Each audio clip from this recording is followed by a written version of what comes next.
Foods, goods, medicine এবং service, এই 4টি সেক্টর নিয়েই মূলত আমরা কাজ করে থাকি। অর্থাৎ এই আইনের ব্যাপ্তি অনেক বেশি।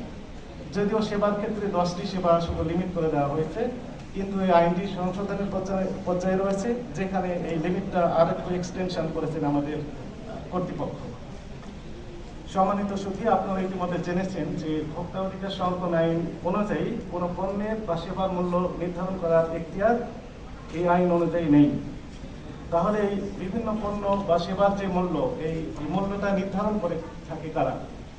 আমরা যদি বলি, তাহলে যেমন আমরা যদি বলি ডিম, মাংস, ব্রয়লার, এগুলোর ক্ষেত্রে সরকারের আরেকটি অর্গানাইজেশন রয়েছে, প্রাণী সম্পদ অধিদপ্তর।